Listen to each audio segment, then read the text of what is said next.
Hello students, today I am going to teach you the vocabulary part, the first lesson, the portrait of a lady in our long standing textbook. In this class, I am going to discuss synonyms, antonyms, compound words, prefixes, suffixes, derivatives and homophones. In explaining a few words, I will be showing you some pictures by which you can understand the meaning of the words very clearly. Vocabulary means words. There are three types of vocabulary: active vocabulary, passive vocabulary, ad hoc vocabulary. Active vocabulary refers to the words which are frequently used by the users. Passive vocabulary refers to the words which are rarely used by the users. Ad hoc vocabulary refers to the words which are used for the particular purpose. In this class, we are going to learn synonyms, antonyms, compound words, derivatives, and homophones. Let us start learning synonyms. The first word is expands. For the word expands, the best synonym is widespread from the options which have been given to us. Widespread means what? Very much wide. When you go to a village, you may find an expanse of agricultural area. The second word is seclusion. It may have the synonym isolation. Now, COVID is common in the world. You might have come across the term COVID isolation center. Those who are affected by this coronavirus may be placed in a separate place. That place is only called the isolation center. Isolation means separation from others. Then the third word is bedlam. It is a very interesting word. It is called an eponymous word. What is eponymous word? The word that is coined from the name of a person or a place is called an eponymous word. The word bedlam has come from Bethlehem. So when you say bedlam, it refers to noisy confusion. You can see the picture. There is the picture of market. When you go to market, you may find noise. You may find confusion. So we can say that there is bedlam. Then the next word is dilapidated. Dilapidated means damaged. From the picture, you can easily understand that the word dilapidated can have the synonym damaged. So when there is any war or when there is any earthquake, many houses may be dilapidated. Many buildings may be dilapidated. Then the fifth word is rebukes. Rebukes is nothing but scolding. We may be scolded by others when we involve in any kind of mischief. So that is only called the rebukes.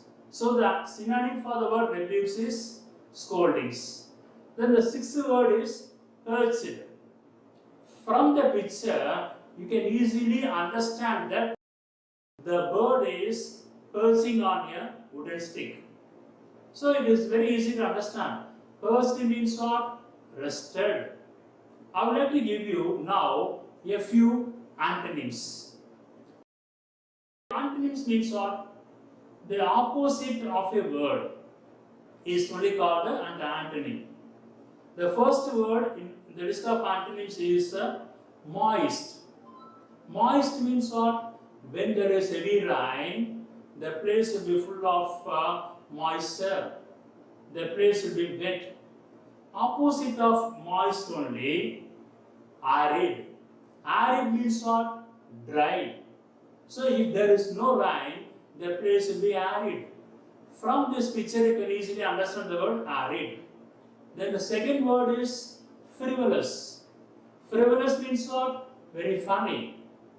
The opposite of funny is what? Very serious. When we sit in a classroom, we should not be frivolous, we should be serious. The third word is omitted. Omitted means what? Leaving something out. Opposite of omitted is what? Including something in. That's the opposite again. So the opposite of omitted is included. Then the fourth word is protest.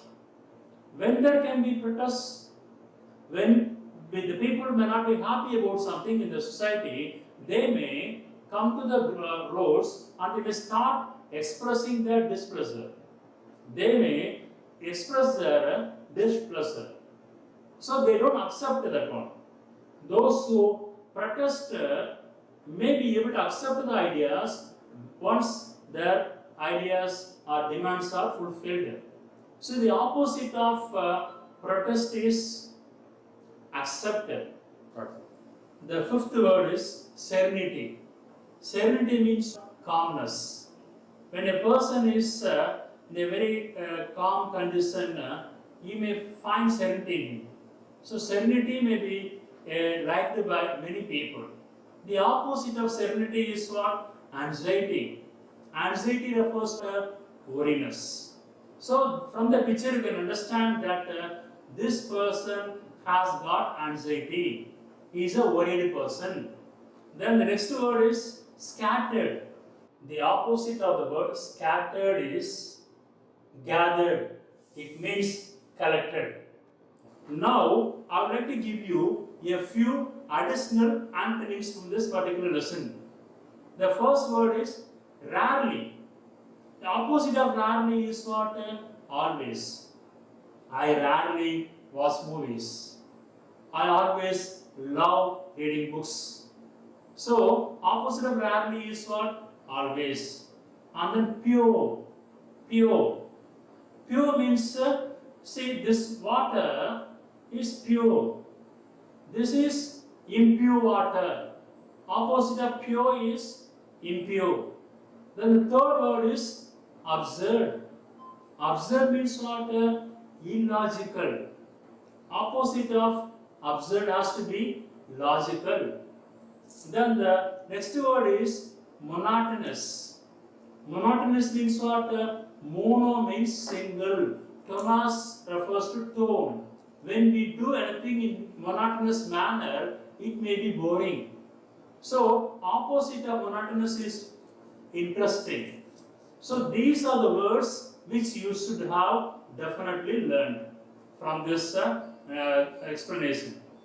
And when you learn synonyms and antonyms, it's important for you to know the meaning of the words, and you should know how the words should be used in sentences. They are very important. That's why I have tried to tell you how the words should be used in sentences. So these are the extra antonyms that I have learned in the class. Now I would like to start telling you some ideas about compound words. Combination of two or more words to form a new word is called a compound word. It may have the combination of noun plus noun, noun plus verb, noun plus adjective, etc. The following is a list about the different combinations of compound words. Example, sing song, sunrise, homesick. So these are the combinations of compound words. Noun plus noun, classroom. You know the word class is noun, room is noun. When you join both these words, it becomes classroom. It's a compound word. Then noun plus verb. Sun is a name of a planet. Rise is its action. That's why sunrise, sun, noun, rise, verb. And then noun plus adjective. Home is definitely a noun. Sick, adjective. homesick. Some people may suffer from homesick. Some students may suffer from homesick. So homesick is as a combination of noun plus adjective. Then preposition plus noun, that is in box. In is preposition, box is a noun. Then adjective plus noun. Adjective, color of anything can be also called the adjective color. So blue sky. Blue sky, the word blue refers to color. Sky, you know it well. It's a noun. So blue sky has a combination of adjective and a noun. Then noun plus gerund. Noun here, air conditioning. Air is naturally a noun, and conditioning it ends with ing, so it is called gerund. And gerund plus noun, dining hall. Dining is gerund, hall is noun. Now I would like to go to a very interesting exercise. This exercise has found a place in the textbook. Fill in the blanks choosing the appropriate compound words from those given in the box.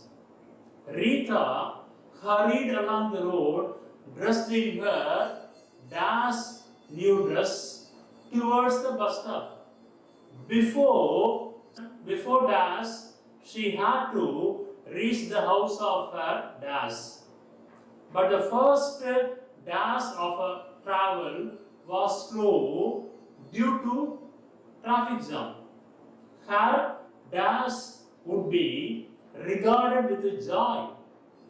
She was dash herself to reach the place. When she finally stepped into the dash, she was received with a big hug by her aunt. She was in time to join the dash at the village for a dash. So this is a passage that you have found. Below this paragraph, you find the presence of a few compound words. It's important for you to think about filling the blanks with the appropriate compound words. Now I would like to tell you the answer. Rita hurried along the road dressed in her spotless. Spotless. It's a compound word. Spotless new dress towards a bus stop. Before sunset, it is like sunrise. Opposite of sunrise is sunset. Before sunset, she had to reach the house of her grandmother. Grandmother. So naturally it's a compound word. But the first half hour of her travel was slow due to traffic jam. Her homecoming would be regarded with joy. She was overstraining herself to reach the place. When she finally stepped into the courtyard, she was received with a big hug by her kind aunt. She was in time to join the gentlefolk at the village for a sing-song. Now, we are going to learn compound words in a different way. Match the words in column A with the words in column B to form compound words and write them in column C. Now you have got the table here. For the first word is mantle. For the word mantle, you can add piece to have a compound word, mantelpiece. For the word eye, you can have lashes. So you can get the compound word eyelashes. For water, you can add proof, waterproof. For bee, you can have hive, bee hive. Toll gate. The sixth word is door knob. The last word is spinning wheel. Let me repeat. Mantelpiece, eyelashes, waterproof, bee hive, toll gate, door knob, spinning wheel. This is how you should have the compound words. This is how you should combine one word with another word to get a compound word. Now we are going to learn a slightly different topic here, vocabulary. The topic is prefixes and suffixes. Let me define prefix here first. Prefix is adding a letter or a group of letters at the beginning of the root word. For example, if you take the word happy, for the word happy, you can have an as a prefix. So when you have the word unhappy, in the word, the prefix is an, happy is the root word. The most important point in prefix is that when you add prefix with the root word, there is a chance of the opposite word for the root word. In the example which I told you, you can easily understand that the word happy, for the word happy, you are able to get the opposite of the word by adding the prefix an. So by adding prefix, there is a chance of getting the opposite word. As far as suffix is concerned, suffix refers to the act of adding a letter or a group of letters at the end of the root word. If you take the word happy again as an example here, happy is a root word. For the word happy, if you add NESS as a suffix, you can have happiness as a word. In the word happiness, happy is a root word, NESS, ness, that is suffix. Here, when you add suffix, there is a chance of change in the form of the word. The word happy is an adjective, but when you add NESS with the word happy, we are able to get the noun form. So I want to tell you very clearly, by prefix there is a change in meaning, by suffix there is a change in the word form. Now I would like to give you some more ideas about derivatives. The words which are formed by either prefix or suffix are called derivatives. The example, honest. For the word honest, you can have the prefix or suffix. When you use the prefix dis, it becomes dishonest. It is naturally the opposite of the word honest. When you add y with the word honest, we are able to get the word honesty. Honesty is definitely the adjective form of the noun form honest. Like that, I want to give you a list of few more words. For the word manage, you can have miss as the MIS letter as a prefix. Mismanage as a prefix. Here we have used the word prefix, miss. But for the suffix example, I must tell you management. The word management, NENT, has been used as a suffix. The second example is differ. For the word differ, you can add ENT as a suffix. Different. Here I use different. Here I use the suffix. In the next example, indifferent. In the word indifferent, I have used in as a prefix. The third word is beauty. For the word beauty, you can have beautiful or beautify. In these two words, we can find only the suffix. In some places, it may not be possible for us to have prefix. And then the next example is peace. For the word peace, you can have peaceful or peaceless. For the word arrange, you can say rearrange or arrangement. For the word collect, collective, collection. For the word approve, disapprove, approval. The last word is narrate. For the word narrate, you can have narrator or narration. So I believe that from these examples, you understood very well about the derivatives. Now I would like to tell you some more ideas about homophones. It's a new topic to some students. Definitely some students in the past would have come across the term homophones. Let me start explaining homophones here. The words which have the same pronunciation are called homophones. Homo means same. Phone refers to sound. In the example, my friends sell different cell phones, SCLL and CLL. They have got the same pronunciation, but they got different spelling, they got different meanings. In this example, cell is a verb. SCLL, cell is a verb. CLL is, it is an American use word for the British use word mobile phone. So, it is possible to have a few more homophones in English. Let me give you some more examples. Fill in the blanks with the suitable homophones. The first group of words that we are going to find homophones is break, break. We have a short break between the sessions.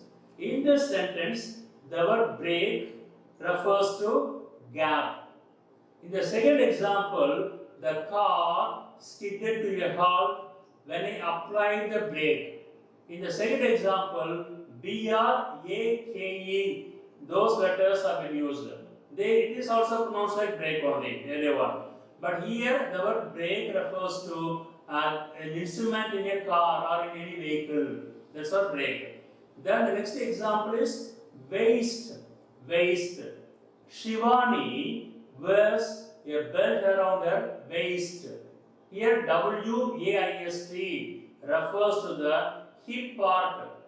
Then the second example is we should never misuse or waste natural resources. Here this point has to be highlighted. Generally, many students pronounce the word waste as waste. It is not waste, it is waste only. The third example is principle, the principle. Oxygen is the principal element present in the S crust. Here the word principle refers to primary. It also means very important. So oxygen is very important, definitely. Then the second example, both these machines work on the same principle. Here principle refers to a mechanism or policy like that. That's the meaning. Then the fourth example is bread, bread. Turtles should be bred in a healthy environment. Here bread refers to brought up. Bread refers to brought up. Second example, I like to have toasted bread for breakfast. Many Europeans love eating bread as breakfast. So in India also we find some people eating bread. So B-R-E-A-D, so we pronounce it bread only. Then the next example is lessen, lessen. This medicine will lessen your pain. L-E-S-S-E-N. Lessen refers to reduce. This medicine will reduce your pain. That's the meaning of the sentence. Finally, the manager learned a lesson the hard way. Learned a lesson means what? Here lesson refers to an idea, an important point. Then the next word is pale, pale. The child looks very sick and pale. P-A-L-E. The word pale refers to discolored, disfigured. When a person is unhealthy, the person usually looks very pale. The next example is I need a pail of water to wash these cups. In this example, the word pail refers to a bucket. Then there is through, through. Ravi picked the banana peel and threw it in the dustbin. Here the word through refers to the past tense of the verb throw. It is the past tense of the verb throw. Then the next example is the soldiers had to pass through a dark tunnel. Through means by the way of. So it has a different meaning. The last example in homophones is calves. Calves. The calves was covered with a shroud. CORPSE. Calves refers to the dead body of a human being. At this juncture, I must tell you one interesting word here related to calves. The dead body of a human being is called calves. The dead body of an animal is called carcass. Then the next example is a 5-day annual training camp for the senior cadets of the National Cadet Corps has been organized. Here, corps refers to a group of students. So, with this, you have come to understand much about homophones. In this class, I have covered synonyms, antonyms, compound words, derivatives, and homophones. The word synonym refers to a similar word of a word. Sometimes it is possible to have many synonyms for a single word. The word antonym refers to the opposite word of a word. It is possible to have many antonyms for a word. In the compound words, I told you that there is an easy chance of combining two words to get a new compound word. In the derivatives, I already told you that one can use either prefix or suffix. By adding prefix or suffix, we can get the derivatives in English. I told you by prefix, the opposite meaning of a word is very much possible. By using suffix, the form of a word may get changed. In homophones, there are a few words in English which may be pronounced like, but the spelling and meaning may vary. I would like to end my class with an important piece of advice. You should try to learn many words to enrich your vocabulary, by which you can definitely improve your communication skills.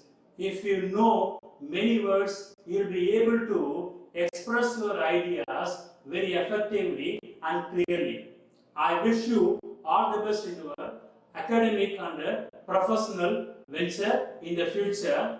Thank you very much.